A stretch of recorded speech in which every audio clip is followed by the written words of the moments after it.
So antimonium proton periodic টেবিলে আমার এই 15 নম্বর কলামে বসে আছে, 15 নম্বর কলামে বসে আছে। সো 15 নম্বর কলামে বসে আছে। এখানে পেরিওডিক টেবিল বোঝানোর একটা, যেহেতু এটা একটু অ্যাডভান্স গ্রুপ, সুতরাং ভালোভাবে জিনিসটাকে আসলে আমাদের আস্তে আস্তে বুঝতে হবে। তো পেরিওডিক টেবিল বোঝার একটা বড় ব্যাপার হচ্ছে, পেরিওডিক টেবিলে যে 10 নম্বর যে আপনারা কলামটা দেখেন, 10 নম্বর যে আপনারা রোটা দেখেন, সরি 10 নম্বর যে আপনারা রোটা দেখেন, মানে একদম উপরের থেকে যে 1 2 করে 10 নম্বরে আসছে, এই 10 নম্বর রোটার আগ পর্যন্ত সাধারণত মিনারেল রেমেডি গুলো হচ্ছে, এগুলো হচ্ছে সোরিক রেমেডি। এই যে 1 2 3 4, এগুলা কিন্তু সাধারণত সোরিক রেমেডি। এই ফেরাম পর্যন্ত সোরিক রেমেডি। এই কনিয়াম থেকে শুরু করে 10 নম্বর থেকে, এই 9 নম্বর থেকে শুরু করছে, 9 নম্বর থেকে সাইকোসিস শুরু হয়েছে। আর 11 নম্বর থেকে প্রাইমারি সিফিলিস শুরু হয়েছে, 12 নম্বরে সেকেন্ডারি সিফিলিস শুরু হয়েছে, 13 নম্বরে সেকেন্ডারি সিফিলিস, 14 নম্বরে টার্সিয়ারি সিফিলিটিক মায়াজম, 15 নম্বরে সিফিলিটিক মায়াজম চূড়ান্ত, তারপরে হচ্ছে 16 17 18 এগুলাতে সিফিলিটিক মায়াজম। কিন্তু শুধুমাত্র যদি আমরা 3টা মায়াজম, 10টা মায়াজমে থাকলে পেরিওডিক টেবিল আমরা যখন 10 মায়াজম পড়াবো ইনশাল্লাহ, তখন পেরিওডিক টেবিল পানির মতো মানে ক্লিয়ার হয়ে যাবে। সো আমার অ্যান্টিমনি কোথায় আছে? আমার অ্যান্টিমনি আছে হচ্ছে আমার 15 নম্বর stage 15 of the periodic table. 15 নম্বর মানে হচ্ছে আমার অ্যান্টিমনি আছে হচ্ছে এখানে, এই যে ঠিক এখানে আছে, এখানে আছে। এখানে আমার অ্যান্টিমনি হচ্ছে আসলে এটা, এই যে এসবি লেখা যেটা, এটা হচ্ছে অ্যান্টিমনি। অ্যান্টিমনির আগে হচ্ছে আমার আছে আর্সেনিক, ঠিক আছে, তারপরে হচ্ছে অ্যান্টিমনি, তারপরে হচ্ছে বিসমিল। এখন আমাদের পেরিওডিক টেবিলের 15 নম্বর পেরিওডিক টেবিলের মানুষকে আমরা কখন বিবেচনা করব, এটা নিয়ে আমাদের একটু চিন্তা ভাবনা করতে হবে, জানতে হবে। সো এগুলা কিন্তু কেসের কিওয়ার্ড, এই যে এগুলা হচ্ছে থিম। পেরিওডিক টেবিলের প্রত্যেকটা পিরিয়ডের একটা থিম আছে, ম্যাট্রামের একটা থিম আছে। ম্যাট্রামের যে সিলিকা বলে আর কি, ম্যাট্রাম সিরিজটাকে, ম্যাট্রামের যে ইয়াটা, এটাকে বলে সম্পূর্ণ ইয়াটাকে বলে হচ্ছে, কলমটাকে বলে হচ্ছে সিলিকা। তো প্রত্যেকটারই কার্বন আছে একটা, এটা অ্যান্টিমনি আছে, আর্সেনিক আছে। তো এখানে যে রেমেডি গুলো আছে, এই রেমেডি গুলার থিম কি? প্রথম থিম হচ্ছে লুজ। লুজ মানে হচ্ছে হালকা হয়ে যাওয়া, মানে যে বাঁধনটা আগে ছিল এটা হালকা হয়ে যাওয়া। এবং এরপরে হচ্ছে ফল, পতন, মানে আগে ভালো অবস্থায় ছিলাম এখন ফল করতেছি। এরপরে হচ্ছে ডিস্ট্রাকশন, ধ্বংস হয়ে যাওয়া। ডিস্ট্রাকশন যত উপরে থাকবে তত বেশি সাধারণ ডিস্ট্রাকশন, যত নিচে নামবে তত বেশি, সরি, যত নিচে উপরে থাকবে তত বেশি ভয়ঙ্কর ডিস্ট্রাকশন, যত নিচে নামবে তত বেশি সিম্পল ডিস্ট্রাকশন বা সাধারণ ডিস্ট্রাকশন। এই ধরনের এই এই মিনারেল গুলার, এই 15 স্টেজের পেরিওডিক টেবিলের 15 স্টেজের মিনারেল গুলার একটা বড় মানসিক বৈশিষ্ট্য হচ্ছে এরা সারেন্ডার করে দেয়। একটা সময় জীবনের একটা সময় ফেল করতে করতে এরা সারেন্ডার করে দেয়। এবং মিনারেল যেহেতু, মিনারেল তার সাথে কখনোই কোনো কাজ করে না যাকে তার কাজে লাগে। সো এর ফরগিভ ফরগেট, মানে এক সময় তার সাথে যারা বাদরামি করছে, দুষ্টামি করছে, তাকে যারা ক্ষতি করছে, এদেরকে ধ্বংস, মানে এদেরকে ক্ষমা করে দেয়, ভুলে যায়। এই পেরিওডিক টেবিলের 15 নম্বর রোতে যেই কলামে যে ইয়াগুলো আছে, রেমিডি গুলো আছে, রেমিডি গুলো আমরা একটু পরেই দেখবো। রেমিডি গুলা যেগুলো আছে, এগুলার একটা বড় ব্যাপার হচ্ছে পয়জন। যেমন ফসফরাস আছে, আর্সেনিক আছে, বিসমাথ আছে, পয়জন, অনেক বড় একটি পয়জন, ঠিক আছে। আর এদের আরেকটা বড় মেন্টাল অ্যাটিটিউড হচ্ছে যে এরা আনফোর্সিন, মানে এরা এমন একটা কিছু, যেমন বোনেরে বললো যে তুই আমার জন্য ভালো করে আজকে আলু ভাজি দিয়া নাস্তা বানিয়ে রাখিস, বোন করলো না। অ্যান্টিমোনিয়াম ক্লোরাম অত্যন্ত দুঃখিত হবে। সো আনফোর্সিন, যেটা তারা আগে দেখে নাই, সেটা যখন তারা দেখতে পায়, অভূতপূর্ব। আনফোর্সিন মানে হচ্ছে অভূতপূর্ব। সো এখানে এবার অ্যান্টিনকে বোঝার জন্য, অ্যান্টিমনি ধাতুটাকে বোঝার জন্য আমাদেরকে অনন্য রেমেডি গুলার থিম গুলাকে একটু আমাদের একটু ট্রাভার্স করে আসতে হবে, ঘুরে আসতে হবে।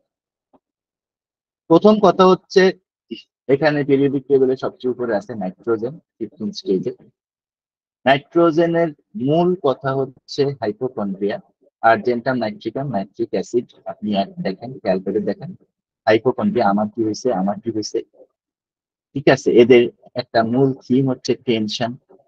ঠিক আছে, এরা জীবনের প্রথম স্টেজে অত্যন্ত এনথুজিয়াস্টিক থাকে, অত্যন্ত জীবন্ত থাকে, অত্যন্ত আশাবাদী থাকে, হোপফুল থাকে।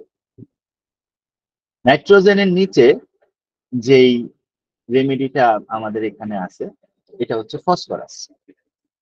ফসফরাসের কি থাকে? ফসফরাসের প্রথম ইয়াটা হচ্ছে কি, ফসফরাস কি থাকে? ফসফরাস থাকে সিম্প্যাথেটিক। ফসফরাসের মূল জায়গাটা হচ্ছে ভাই ভাই ব্রাদার যারা আছে তাদের সাথে থাকবে, এরা ট্রাভেল করতে ভালোবাসে। ঠিক আছে, এরা অত্যন্ত কমিউনিকেটিভ হয়, এরা শেয়ারিং করতে ভালোবাসে, এটা ফসফরাসের থিম। আর্সেনিক, আর্সেনিকের মূল কথা হচ্ছে, ফসফরাসের পরে দেখেন আর্সেনিক আছে। আর্সেনিকের মূল কথা হচ্ছে, আমি, আমার চাকরি থাকবে তো, হাতে টাকা থাকবে তো, ফকির হয়ে যাব না তো, দুনিয়ার তো সব চোর। আর্সেনিক কিন্তু পৃথিবীর সবাই চোর মনে করে।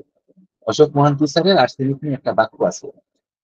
উনি বলছেন যে, যেই লোকটা দুনিয়া সবাই চোর মনে না করে, মানে দুনিয়া সবাই চোর মনে করে মানে হচ্ছে, মানে ইয়েতে না, যে লোকটা সাধারণত ইয়ে না করে, মানে দুনিয়া সবাই কিভাবে সন্দেহ না করে, সেই লোকটা আর্সেনিক হতে পারে। সো রবার্স, ঠিক আছে, এরা খুব প্রিসাইজ হয়, অসম্ভব রকম এরা খুব প্রিসাইজ হয়। এরা ওই যে বেইলিফ আছে, বেইলিফ মানে হচ্ছে এরা জমিদারের পয়সা উঠানোর জন্য, জমিদারের খাজনা উঠানোর জন্য মানুষের সাথে দুর্ব্যবহার করে, অত্যাচার করে। এইবার হচ্ছে অ্যান্টিমনি, যেটা লাল কালারে আছে এসবি। অ্যান্টিমনির কাজ হচ্ছে, অ্যান্টিমনি সবসময় মনে করে যে তাকে দুনিয়াতে কেউ ভালোভাবে বুঝে নেয়। অ্যান্টিমনি সবসময় মনে করে যে তাকে আহ সে আসলে ভালোবাসার জন্য হোক, মেয়ের জন্য হোক, মহিলার জন্য হোক, সংসারের জন্য হোক, সে শহীদ হয়ে গেছে। অ্যান্টিমনির সমস্ত ধরনের অ্যাগ্রাভেশন অ্যান্টিমনির দিকে তাকায়া থাকলে হয়। অ্যান্টিমনির সমস্ত ধরনের অ্যাগ্রাভেশন অ্যান্টিমনির দিকে কাজ করলে হয়, সেটা অ্যান্টিমনি চার্জ হোক, অ্যান্টিমনি চার্জ হোক। ঠিক আছে, এরপরে হচ্ছে বিসমাথ। বিসমাথের মূল কথা হচ্ছে লস অফ পাওয়ার। আর্সেনিকের থেকে লোয়ার, আর্সেনিকের থেকে মেন্টালি যখন লোয়ার ইয়াতে যায়, ঠিক আছে, কিন্তু ফিজিওলজি যখন ব্লাডের মধ্যে থাকে না, তখন আমরা বিসমাথের কথা চিন্তা করতে পারি, ফিজিওলজি যখন স্টমাক রিলেটেড।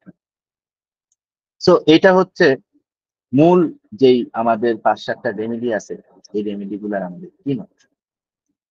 এখন এটা কেন দিলাম? এটা দিলাম এই কারণে, কারণ এখান থেকে আলাদা করতে হবে। প্রথম যেই জায়গাটা আমাদের অ্যান্টিমনি বা অ্যান্টিমনি ধাতুকে বোঝার জন্য আমাদেরকে বুঝতে হবে, সেটা হচ্ছে অ্যান্টিমনি ধাতুর সাথে ফসফরাসের, আর্সেনিকের এবং বিসমাথের একটা জায়গায় প্রচন্ড রকম মিল আছে। সেই মিলটা হচ্ছে, এরা সব সময় সঙ্গ চায়, কিন্তু প্রত্যেকের আলাদা আলাদা কারণ। ঠিক আছে, প্রত্যেকের আলাদা আলাদা কারণে প্রত্যেকে আলাদা আলাদা ভাবে সঙ্গ চায়। যেমন ফসফরাস কি করে, ফসফরাসের মধ্যে আপনারা দেখবেন প্রচুর পরিমাণ অ্যালোন দিয়ে, প্রচুর পরিমাণ লিউট্রিক আছে। ঠিক আছে, এরা একা থাকতে পারে। আর্সেনিক কেন একা থাকতে পারে না? কারণ আর্সেনিক একা থাকতে, আপনারা আর্সেনিক চিনতে পারবেন, আর্সেনিক একা থাকতে পারেন, এটা তো খুব ভালো বুঝতে পারবেন যদি আপনারা আর্সেনিকের রোগীকে অসুস্থ অবস্থায় পান, নড়তেই দিবেন না।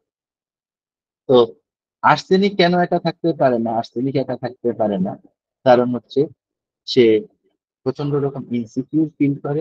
এবং আর্সেনিকের আরেকটা বড় জিনিস হচ্ছে আর্সেনিক কিন্তু দুনিয়াটাকে খুব থ্রেটফুল মনে করে, মনে করি সব হচ্ছে আমার লুট করে নিয়ে যাওয়ার জন্য আসছে। ঠিক আছে? হ্যাঁ, সবাই হচ্ছে সবাইকে সন্দেহ করে। আর্সেনিক আর্সেনিক কারো উপরে আর্সেনিকের সবচেয়ে বড় মেন্টালিয়া হচ্ছে যেটা যে আর্সেনিক যেমন আম, মানে মানে কারো উপরে মানে একটা রুব্রিক আছে এইচ বাইটিং আর্সেনিকের। রুব্রিকটা আমি এখানে দেই নাই কারণ আমরা তো আজকে আর্সেনিক নিয়ে কথা বলতেছি না। তো আর্সেনিকের একটা ইয়ে আছে এইচ বাইটিং, মানে হচ্ছে নখের ইয়াগুলা কাটা, নখের ইয়াগুলা কাটা, চামচের ইয়ে ধারের মধ্যে চামচ দিয়ে দাঁড়ায় বসে থাকা। মানে হচ্ছে সে যেখানে দাঁড়াবে সেখানে সে কাটতেছে। বুঝতে পারছেন? আর্সেনিক কিন্তু পৃথিবীতে কাউকে বিশ্বাস করে না, একদম কাউকে বিশ্বাস, সন্তান কেউ বিশ্বাস করে না। অসম্ভব কথা ওটা। তো আর্সেনিক মনে করে সারা দুনিয়া আমার জন্য বিষয়। তো ফসফরাসের সাথে আর্সেনিকের মাইন্ড ডিজায়ার কোম্পানি বা আমার অনেক বেশি মানুষ প্রয়োজন, আমার অনেক বেশি মানুষ লাগবে। এখানে পার্থক্য হচ্ছে ফসফরাসে কিন্তু অনেক মানুষ লাগবে। যেমন আহ আহ আমাদের আমাদের এক আত্মীয় আছেন। তো আমরা কিছুদিন আগে আমাদের এক আত্মীয় মারা গেছে। তো উনারে আমরা গেছি ধোয়াইতে, মার্কাজুল ইসলাম, মোহাম্মদ মার্কাজুল ইসলামে গেছি ধোয়াইতে। তো আমাদের আরেক আত্মীয় ওইখানে গিয়ে ওনার এক পরিচিত লোক বের করে ফেলছেন। এবং সেই লোকের সাথে ওনার দেখা হচ্ছে 9 বছর না 10 বছর আগে। ঠিক আছে? তো ফসফরাস কিন্তু এই লেভেলে, ফসফরাস যেখানে যাবে সেখানে কিন্তু একটা মারাত্মক রকমের বন্ডিং, মারাত্মক রকমের ইয়ে তৈরি করবে। আর্সেনিকের কিন্তু এত লোক লাগে না, আর্সেনিকের ফসফরাস থেকে কম লোক লাগে যাদেরকে সে সিকিউর মনে করে। আর্সেনিক খুব কম লোককে পৃথিবীতে সিকিউর মনে করে। প্রথমত আর্সেনিক তার নিজের কোনো কলিগকে সিকিউর মনে করে না। আর্সেনিক যাদের সাথে টাকা পয়সা রিলেশনশিপ করে তাদেরকে ক্রিয়া করতে পারে না। এবং ইভেন আমি আর্সেনিকের পেশেন্ট এরকমও দেখছি যে আর্সেনিক যদি দেখে, মানে আমার এক পেশেন্ট ছিল, উনি আসছেন, ওনার ওয়াইফ হচ্ছে সম্ভবত ইউসিবি কোনার উনি কোথায় চাকরি করে। তো ব্যাংকে বেতনটা ওই 25-26 তারিখের দিকেই হয়। তো উনি করেন কি ওই 25-26 তারিখের দিকেই উনার ওয়াইফের থেকে টাকাটা মেকশিওর করেন যাতে উনার অ্যাকাউন্টে দিয়ে দেওয়া হয়, উনার ওয়াইফের বেতনটা যাতে উনার অ্যাকাউন্টে দিয়ে দেওয়া হয়। এটা এটা আর্সেনিকের খুব কোর বৈশিষ্ট্য। আচ্ছা, আর্সেনিকের থেকে কম লোক চায় অ্যান্টিমনি। হম, অ্যান্টিমনি খুবই কম লোক চায়, অ্যান্টিমনি খুবই কম লোক চায় কেন আমরা একটু পরে দেখবো, আমরা যখন মাইন্ডে দেখবো। আর বিসমাথ, বিসমাথের হচ্ছে আমার একজন হইলেই যথেষ্ট। সেটা আমার ফ্রেন্ড হোক, সেটা বউ হোক, সেটা ফ্রেন্ডলি কেউ হোক, আমার একজন হইলে। তাহলে মাইন্ড ডিজায়ার কোম্পানিতে এই যে 4টা রেমেডি এই স্টেজে, এই 4টা রেমেডিতে আমাদের কিন্তু এইভাবে জিনিসটাকে আমাদের বুঝতে হবে। ঠিক আছে? যে বিসমাথ কোথায়, অ্যান্টিমনি কতটুকু লোক চায়, ফসফরাস কতটুকু লোক চায়, এবং আর্সেনিক কিভাবে লোক চায়। It very much important. এরপরে আমরা আমরা অ্যান্টিমনির মূল থিমটা দেখবো। অ্যান্টিমনি, অ্যান্টি ইমপ্রুভ না, কিন্তু আমি অ্যান্টিমনিতে আছি এখন। হম, আমরা অ্যান্টিমনির মূল থিমটা দেখবো। অ্যান্টিমনির মূল থিমটা কি? অ্যান্টিমনির মূল থিমটা হচ্ছে যে আমি আসলে এই যে দুনিয়াদারি আছে, এই দুনিয়াদারির উপরে আসলে আমি অসম্ভব রকম হতাশ। হম, কারণ কি? কারণ হচ্ছে যে, কারণ পরে বলতেছি। এবং মানুষ কি করে? মানুষ আমাকে নিচু চোখে দেখে। মানুষ আমাকে কি চোখে দেখে? মানুষ আমাকে নিচু চোখে দেখে। ঠিক আছে? এটা হচ্ছে অ্যান্টিমনির মূল থিম। এবার আসেন সালফার। অ্যান্টিমনি আর সালফাইড মিলা হচ্ছে অ্যান্টিমক্রুড হয়, অ্যান্টিমোনিয়াম সালফাইড। সালফাইড কিন্তু সালফার না, সালফাইড। ঠিক আছে? অ্যান্টিমক্রুড হচ্ছে অ্যান্টিমনি আর সালফাইড, এই দুইটা ধাতু মিললে অ্যান্টিমক্রুড হয়। তাহলে সালফাইড কই থেকে আসছে? সালফার থেকে আসছে। তাহলে সালফারের মূল কাহিনী কি? সালফারের মূল কাহিনী হচ্ছে যে সালফার কি হয়, সালফার ফ্যানাটিকলি থিওরাইজিং হয়। সালফার খালি তত্ত্ব কথা বলতে পছন্দ করবে। সালফার আমরা কিভাবে বুঝি? সালফার আমরা বুঝি পা হচ্ছে মাটিতে, চিন্তা হচ্ছে আসমানে, সপ্তম আসমানে। ঠিক আছে? তত্ত্ব কথা বলতে বলতে পছন্দ করবে। যেটা বুঝবে, সালফার যেটা পছন্দ করবে সেটা কি করবে? সেটা কিন্তু সে যে কোনো ভাবে সে হাসিল করবে। সেটা সে তার ব্রিলিয়েন্স দিয়া, তার ব্রেন দিয়া, তার মেধা দিয়া হাসিল করবে। আর যেটা সে পছন্দ করবে না, আপনি দেখেন সালফারের বেস্ট উদাহরণকে, সালফারের বেস্ট উদাহরণ হচ্ছে আলবার্ট আইনস্টাইন। আলবার্ট আইনস্টাইনের কাহিনীটা কি? আলবার্ট আইনস্টাইন যেই ছেলেটা ক্লাস 5-এ ক্লাস 4-এ ম্যাথমেটিক্সে ফেল করতেছে, সেই ছেলেটাই কিন্তু আমরা যারা এখানে কম্পিউটার সায়েন্স করে আসছি, যেমন মতিউর ভাই আছে ট্রিপলি করে আসছে, বা আমি আছি, আমরা জানি যে ডিফারেন্সিয়াল ক্যালকুলাস কত কঠিন, অকল্পনীয় কঠিন। উনি উনি আলবার্ট আইনস্টাইন সাধারণ ম্যাথমেটিক্সে ফেল করতেছে, কিন্তু উনি ডিফারেন্সিয়াল ক্যালকুলাস মানে ইন্টিগ্রাল ক্যালকুলাস, ডিসক্রিট ম্যাথমেটিক্স এর মতো ম্যাথের সবচেয়ে কঠিন সাবজেক্ট গুলাতে উনি কি করতেছে, উনি সেগুলাকে আবিষ্কার করতেছে। এটা হচ্ছে সালফার। সে যেটা পছন্দ করবে সেটা সে করবেই, যে কোনো ভাবেই হোক, সেটা সে তার মাথা থেকে বের হবেই। এবং sulphur enthusiastic, sulphur fanatic. Fanatic মানে হচ্ছে আমি প্রয়োজন বোধে এটার জন্য মরে যাব। ঠিক আছে, ফ্যানাটিক আবার ওই রাজনৈতিক দল সম্পর্কে বা বিভিন্ন ধর্মীয় গোষ্ঠী সম্পর্কে আমরা যেটা বলি ওইটা কিন্তু না। ঠিক আছে, আমি দরকার হলে এটার জন্য মরে যাবো। এই যে আমাদের এই যে সোবান ভাইয়ের মধ্যে অনেকটুকু সালফারের ব্যাপার আছে। কিরকম, উনি যেটা পছন্দ করেন বা উনি যেটা চান, উনি কিন্তু সেটা আল্লাহর রহমতে হাসিল করেছেন। অন্য কিছুর মধ্যে কিন্তু উনাকে আপনি পাবেন না। উনাকে আপনি যদি বলেন যে আসেন, কালকে আসেন, ওই ঢাকার মধ্যে দীপিকা পাদুকোন আসতেছে, নাচ দেখাবে, উনি যাবেন না। কিন্তু উনাকে যদি আপনি বলেন আজকে যে না আসলে কালকে কিন্তু মেডিটেশন আছে, সোবান ভাই কালকে কিন্তু মেডিটেশন করতে যাইতে হবে, ঠিক আছে, উনি কিন্তু যাবেন। ঠিক আছে, সালফার যেটা পছন্দ করে সালফার কিন্তু সেটাই করে, এর বাইরে কিন্তু সালফার কাজ করতে পারে না। উদাহরণকে বারবার বলি, আমার সালফারের লেকচারেও আছে, এটা হচ্ছে আলবার্ট আইনস্টাইন। সালফারের সবচেয়ে ইম্পর্টেন্ট উদাহরণ হচ্ছে আলবার্ট আইনস্টাইন, পৃথিবীর সবচেয়ে বড় বিজ্ঞানী এখন। সো অ্যান্টিমোনিয়াম ক্রুডামের মূল কথাটা তাইলে কি আসলো?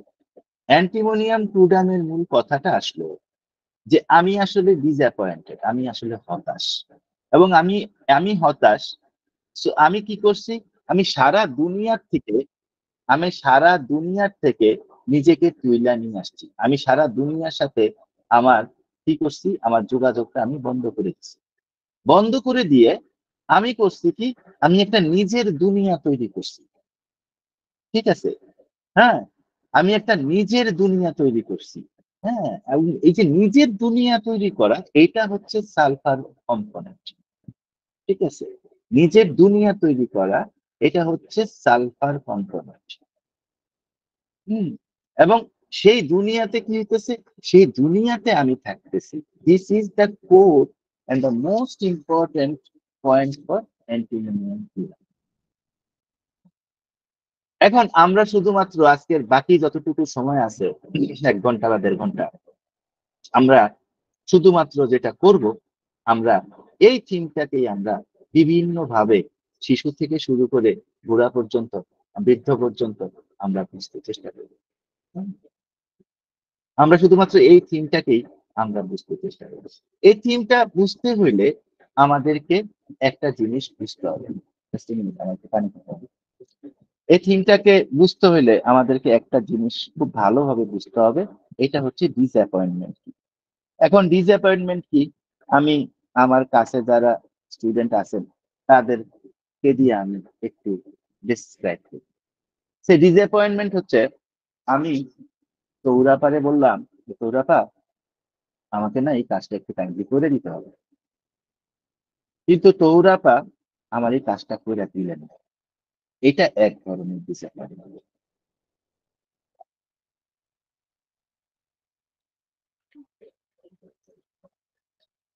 এখন আরো আরো ডিসঅ্যাপয়েন্টমেন্ট আছে। আমি একজন মেয়ের প্রেমে পড়লাম, এবং আমি কি করলাম, ওই মেয়ের প্রেমে পড়লাম, প্রেমে পড়ার পরে ওই মেয়ে আমার সাথে ধরা দিল না, এটাও কিন্তু ডিসঅ্যাপয়েন্টমেন্ট, এটা অ্যান্টিমপ্লয়েড অনেক বড় ডিসঅ্যাপয়েন্টমেন্ট। তারপরে হচ্ছে আমি আমার বোনেরে বললাম যে আমার জন্য একটু আলু ভর্তা করে রাখো, একটু ঝাল দিয়ে একটু আলু ভর্তা করে রাখো। আমি বাসায় এসে দেখলাম সে সেটা করলো না। এটাও কিন্তু ডিসঅ্যাপয়েন্টমেন্ট। আমি আমার বন্ধুদেরকে বললাম যে চলো আমরা সবাই মিলে একটা জমি কিনি, তারপরে আমরা একটা ফ্ল্যাট বানাবো, অ্যাপার্টমেন্ট বানাবো। দেখা গেল যে আমার টাকাগুলো আমার খাইয়া ফেলবো বন্ধু বান্ধব। এটাও ডিসঅ্যাপয়েন্টমেন্ট। ঠিক আছে, মানে আমি যেইভাবে একটা কাজকে চাইছি, ঠিক আছে, হ্যাঁ, এবং সেইভাবে সেই কাজটা হয়নি। হ্যাঁ, আমি যেইভাবে কাজটা চাইছি, আমি যেইভাবে কাজটা আপনাদের কাছ থেকে আশা করছিলাম, সেইভাবে না আপনারা আমাকে কাজটা করে দিতে পারেন। অ্যান্টি ইনক্লুডেড রুগীদের যেটা হয় সেটা হচ্ছে অ্যান্টি ইনক্লুড সবসময় মনে করে যে আমাকে আমাকে আমার স্ত্রী, আমাকে আমার বাচ্চা, আমাকে আমার অফিসের কলিগরা, এরা কি দেখে, এরা আমাকে পাত্তা দেয় না, আনহার্ড, আমাকে কেউ শুনে না। এটা খুব ইম্পর্টেন্ট কথা অ্যান্টি ইনক্লুডেড। তো আমাকে কেউ শুনে না। তো এই কারণে আমার কি হয়, আমি আসলে যেটা এদের কাছ থেকে চাই, আসলে এটা আমি কখনো পাই না। এটা হচ্ছে কনস্টিটিউশনাল অ্যান্টি ইনক্লুড, যেটা আমাদের ম্যাটেরিয়া মেডিকা গুলোতে স্কিপ করে দেওয়া হয়েছে, বা তখন সিমটম ছিল না, বা তখন রুব্রিক বোঝার লোক ছিল না, হোয়াট এভার, আমি জানি না কেন করা হয়েছে, কিন্তু এটা হচ্ছে কনস্টিটিউশনাল অ্যান্টি ইনক্লুড। তো প্রথম কথা হচ্ছে আপনাকে সবসময় মাথায় রাখতে হবে যে অ্যান্টি ইনক্লুডকে যদি আপনার চিনতে হয়, তাহলে কখনোই কি করতে পারবেন না আপনি, এই ডিসঅ্যাপয়েন্টমেন্ট, বা আমি যে আসলে তোমার মানে আমার মন মতো একটা জিনিস হয় না, আমি বিরক্ত, আমি হতাশ, ঠিক আছে, এই জায়গাটা যদি আপনি রুগীটার মধ্যে না পান, আপনি কি করতে পারবেন না, আপনি কিন্তু অ্যান্টি ইনক্লুডের মধ্যে রুগীটাকে চিন্তা করতে পারেন যদি কনস্টিটিউশনালি করেন। পেটের সিমটম দিয়ে করতেছেন, ওগুলা তো ফালতু কথা, ওগুলা নিয়ে আমি কথা বলতে চাই না। কারণ হচ্ছে এগুলো তো আপনারা জানেন, ঠিক আছে, পেটের সিমটম নিয়ে করতেছেন সেটা তো আপনারা জানেন, কিন্তু আপনারা কি করতেছেন, আপনারা সবসময় মনে রাখবেন যে ডিসঅ্যাপয়েন্টমেন্টের পরে, ডিসঅ্যাপয়েন্টমেন্ট যদি একটা এই রেমেডিটার মধ্যে যদি আপনারা না পান, এই রোগীটার মধ্যে যদি আপনারা না পান, তাহলে আপনারা ওই রোগীটার জন্য কনস্টিটিউশনালি অ্যান্টি ইনফ্লুয়েন্সা চিন্তা করতে পারেন না। সহজ কথা, আমি আলিম ভাইকে বললাম যে আলিম ভাই, আপনি ইয়া করেন, আপনি আমার জন্য এই কাজটা করে দেন।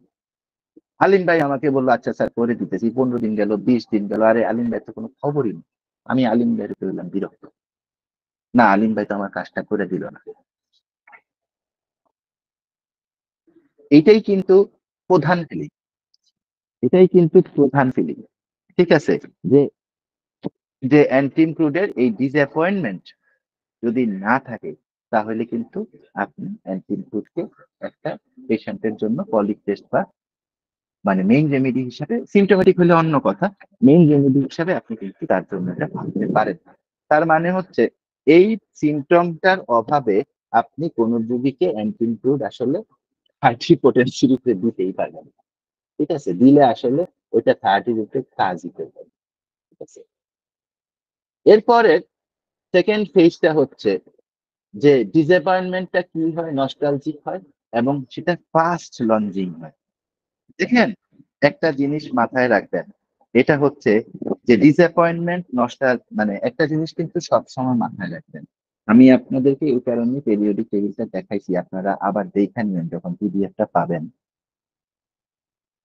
লঙ্গিং ফর পাস্ট ডিসএগ্রিয়েবল থিংস, এটা কিন্তু ন্যাচারাল মিউজিয়ামে আছে, এটা সিপিআই আছে, ঠিক আছে, এটা সব জায়গায় আছে, ঠিক আছে, কিন্তু এনচিম ফুডের যে ডিসঅ্যাপয়েন্টমেন্ট টু নস্টালজিয়া এবং এটার যে লঙ্গিং ফর পাস্ট, এটার কিন্তু একটা বড় কারণ হচ্ছে অ্যান্টিং ফুড এর মধ্যে একটা one of the most most important symptom হচ্ছে সে তার লাভ ডিসঅ্যাপয়েন্টমেন্ট, তার প্রেমে ব্যর্থতা।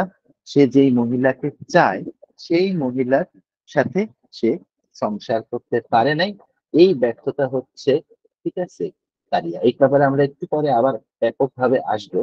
এখানে আমি একটা কথা আপনাদেরকে রাজন সংকরণ থেকে তুলে দিছি, এই জায়গাটা আমরা আরেকটু একটু বুঝে নিই, তারপরে এখানে আসবো, তখন জিনিসটা জমে আমি অ্যান্টিম ফ্রুট এর একটা স্টেট আছে।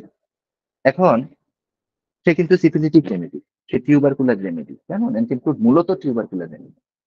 তো তার কিন্তু একটা ব্যাপার আছে, সে কিন্তু টিউবারকুলার রেমেডি। আপনার বুঝতে হবে টিউবারকুলার রেমেডি মানে কি। টিউবারকুলার রেমেডি মানে হচ্ছে সে সোরিক প্লাস সিফিলিটিক। টিউবারকুলার রেমেডি মানেই হচ্ছে সে সোরিক প্লাস সিফিলিটিক। তার মানে হচ্ছে তার মধ্যে সোরা আছে এবং তার মধ্যে সিফিলিটিক মায়োলোমার মধ্যে ব্যাপক প্রভাব আছে। এখন সে যদি শরীকে থাকতো, ঠিক আছে, তাহলে কি থাকতো? তার চিন্তা ভাবনা গুলা উড়ু উড়ু থাকতো এবং তার এক্সিকিউশনে হয়তো আইসা গ্যাঞ্জাম লাগতো, চিন্তা ভাবনা গুলো একটু একটু একটু আকাশে থাকতো। অথবা ভয়, শরীর রেমেডি সবচেয়ে বড় ইয়ে হচ্ছে শরীর রেমেডি প্রচন্ড রকম ভয় থাকে, সিকিউরিটি গ্যাঞ্জাম থাকে, এই সমস্ত থাকে, স্ক্রুফুলাস থাকে, শারীরিক ভাবে বিভিন্ন স্ক্রুফুলা থাকে। সিফিলিটিক রেমেডির মূল কাহিনী কি? আপনারা কখনো যদি মার্কসলের রুগী, রিয়াল মার্কসলের রুগী দেখেন, আপনারা যদি কখনো মার্কসল গ্রেডে আর কি কি আছে সিফিলি নামের রুগী দেখেন, আপনারা যদি মার্কসল থেকে যে সমস্ত রুগী পূজা থেকে মার্কসলে আসছে, এই সমস্ত রুগীগুলো যদি আপনারা দেখেন, আপনারা একটা জিনিস খেয়াল করবেন। আপনারা যদি কখনো ইয়ার রুগী দেখেন, নাম কি, প্লাম্বামের রুগী দেখেন, অ্যালুমিনার রুগী দেখেন, আপনারা একটা একটা ডিসিশন আপনারা খুব সহজেই আসতে পারবেন। এটা হচ্ছে একটা ওভারঅল স্লোনেস এদের মাথায় কাজ করে। এরা স্লো। সিফিলিটিক রেমেডির প্রথমটা ইয়া হচ্ছে এরা কিন্তু স্লো। স্লো কারণ কি? কারণ হচ্ছে এদের ব্রেন ফাংশন স্লো। এদের brain function slow. So Shankaram sir লিখতেছেন যে এরা কি করে, তার নিজের উইশ পোয়েট্রিতে নিয়ে আসে, পোয়েট্রিতে নিয়ে আসে। হ্যাঁ, এবং সে হারায় যায় কোথায়? আইডিয়ালাইজেশনে হারে। ওই যে সার্কার, সে সে কি করে, সে সবকিছুকে কি করে, সে নিজে যেটা পছন্দ করে সে কি করে, সেটার মধ্যে সে একটা আদর্শ তৈরি করে ফেলে। এই দুইটা জিনিস হচ্ছে অ্যান্টিটিউডের জন্য একটা মারাত্মক মারাত্মক মারাত্মক ইম্পর্টেন্ট। অ্যান্টিটিউডের রুগীরা, আপনারা দেখবেন অ্যান্টিটিউডের রুগীরা কবিতা দিয়ে কথা বলে। আমি অনেক আগে একবার তার জন্য একটা স্টেটাস করছিলাম ফেসবুকে। উনি বলতেছেন যে কবিতা দিয়ে কথা বলে, এটা হচ্ছে anthem। এটা সিম্পটোমেটিক। কিন্তু কবিতা দিয়ে তো তারা আসলে কথা বলে, এবং এটা কিন্তু তারা আইডিয়ালাইজেশন করে, তারা কিন্তু একটা জিনিসকে আদর্শিক করে। আদর্শিক জিনিসটা আমি একটু পরে বোঝাচ্ছি, কারণ তারা সালফার, তাদের মধ্যে সালফার আছে, ঠিক আছে? হ্যাঁ,